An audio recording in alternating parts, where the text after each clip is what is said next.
Ladies and gentlemen, you're listening to Airsickhydra, and in this video we're going to be doing some commentary and discussion over the top of Focus Home Interactive's latest video on Battlefleet Gothic Armada 2, the game coming out, hitting the shelves in January of 2019, beta just around the corner, remember, on December 5th.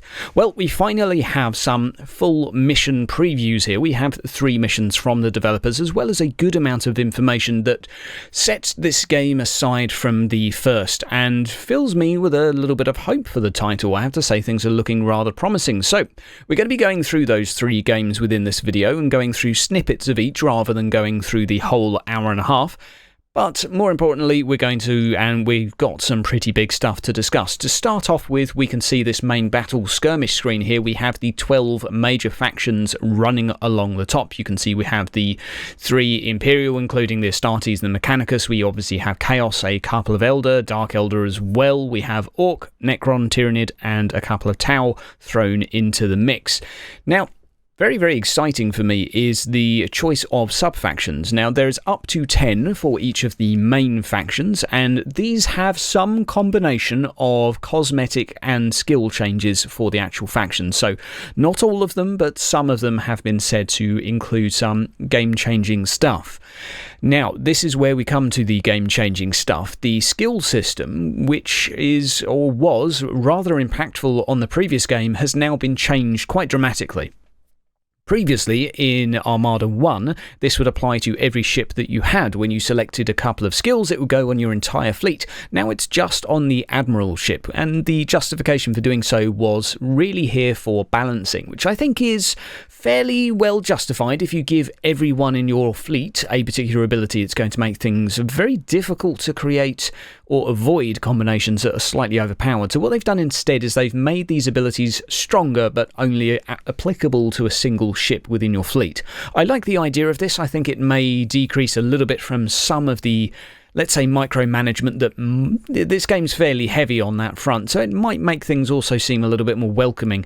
I personally quite like the change. Below that, we have the available skills that are customizable. If we go back in the footage here a minute or two, we can go back and we can see the selectable upgrades just below the skills. Now, these are actually going to be applied to your whole fleet, so there are still ways to customize your fleet. And again, I believe that you select 2 of these. As you can see down below as well, we also have a 1v1 and a 2v2 mode available. We also have ranked, and there was also mention of the league mode. Now, thus far, I have to say things are looking very neat and tidy. It looks like it's very, very quick and easy to pick up and make yourself a something to play with.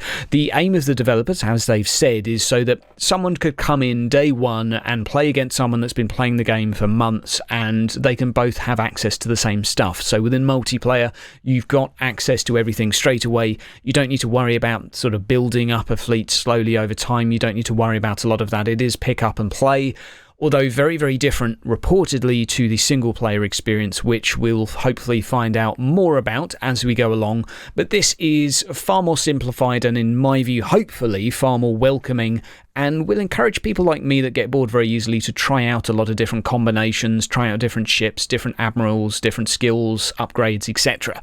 Very, very looking forward to this, and like some of the changes thus far. Again, we'll have to wait and see with the selection of skills if that feels like it's making everything a little bit soupy when everyone plays Dark Elder. Is it going to get a little bit more repetitive? They're claiming that there's more customization in total, so we're going to have to wait and see if that feels like it, but so far I'm inclined to believe them. There are also some pre-made fleets for those of people with, let's say, different tastes. So what they've done for each of the factions is create, I believe, 4 pre-mades, which you can pick if you just want to select something and jump on in. So you don't have to spend ages customizing. I think this is a nice idea. What we're going to do now is jump into the actual gameplay and talk about some of the big changes. So first up, I think we need to just mention the nice intro cutscene here, and where I previously said on my video yesterday that I thought the graphics looked similar, I'm going to go back now and say they actually look pretty good. Every ship is actually looking a little bit more detailed now. We've had a little bit more time to tinker with this.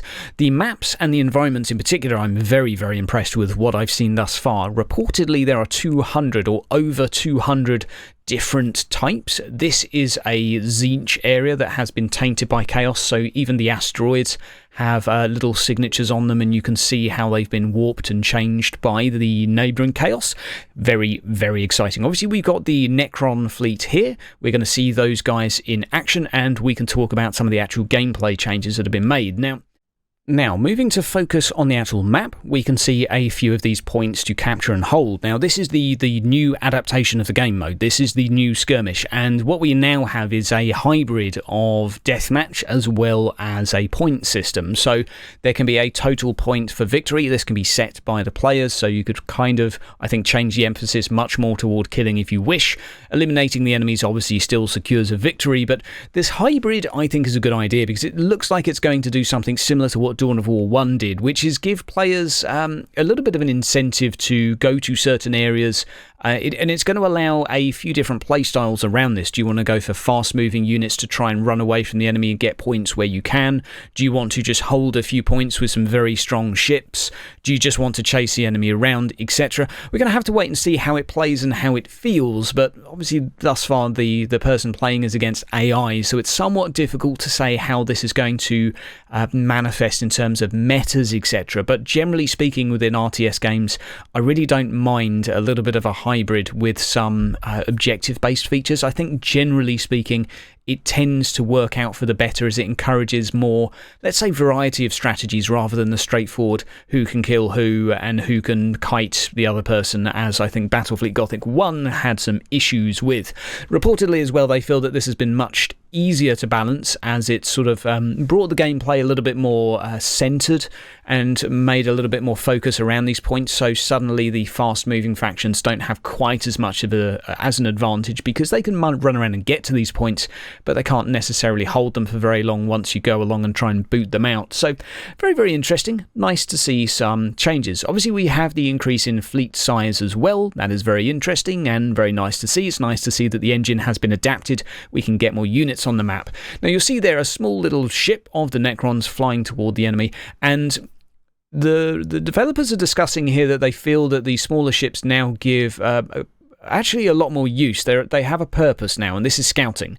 They can be fast moving and they can provide you information with enemy ships and access to information on the ship and what it has and what it does, and it basically put itself to some use. They can also be used, obviously, to move into these points.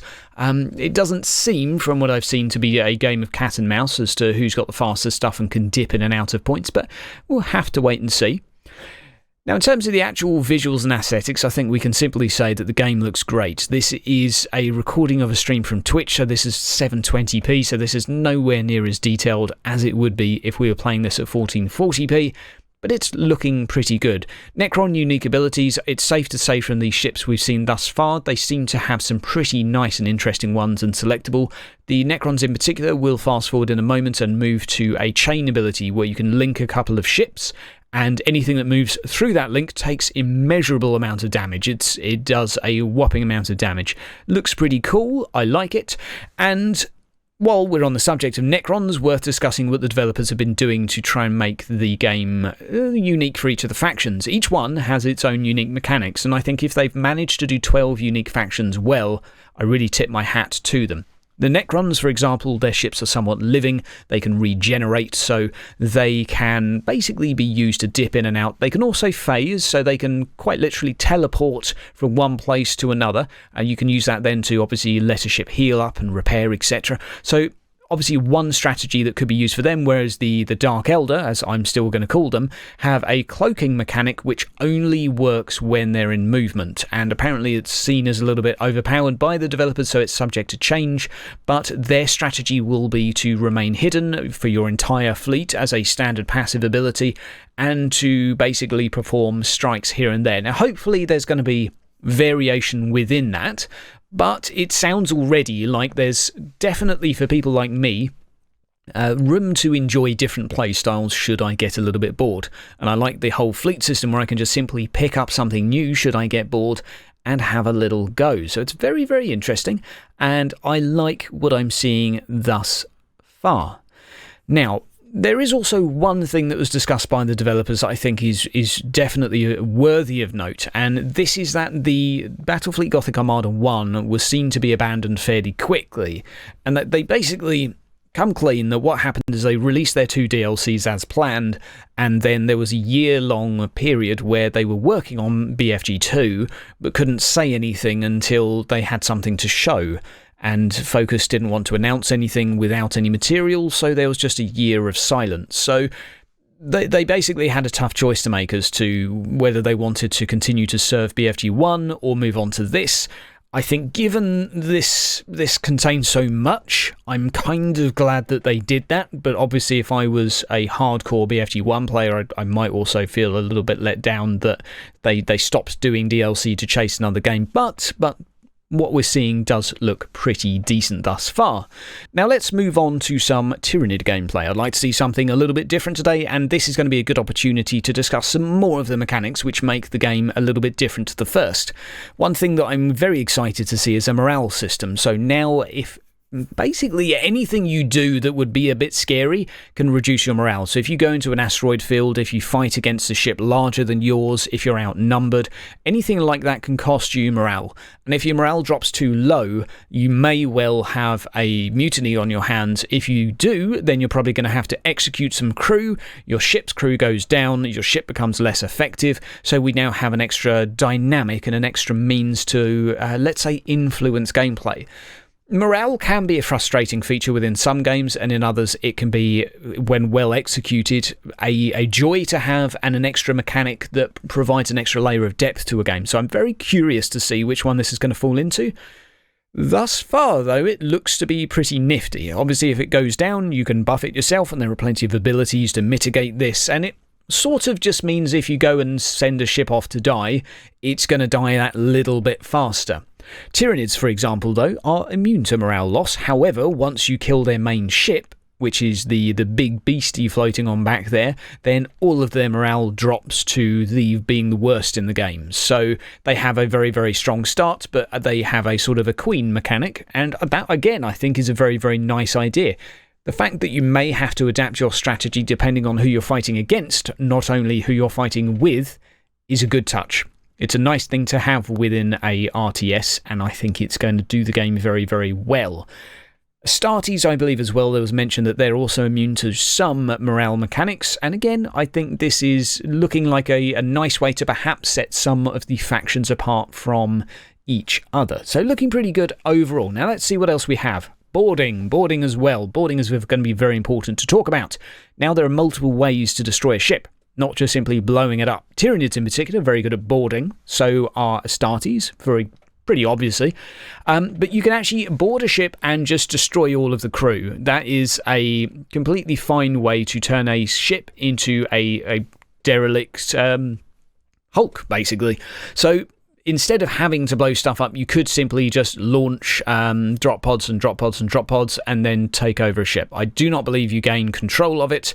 I think that's fairly that's in accordance with canon. You're not going to mystically discover how to pilot an enemy ship. However, I think this is a nice addition to the game and something that's been present in many, let's say, battle games of the past in terms of space combat.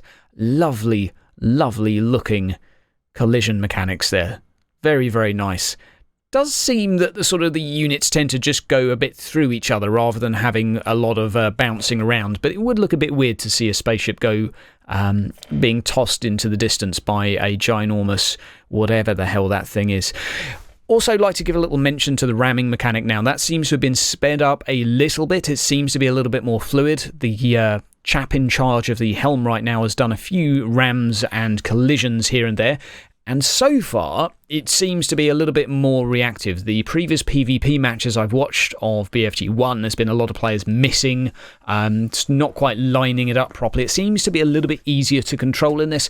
It may just be that the person's against AI and is able to abuse that a little bit, but looking pretty good thus far. Moving over to the last piece of gameplay, let us hunt down another map. So we're now looking at an Imperial fleet.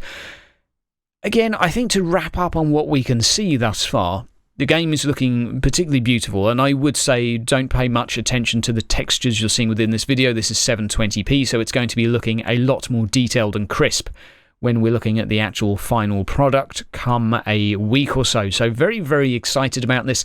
Looking forward to the changes to the game mode in particular.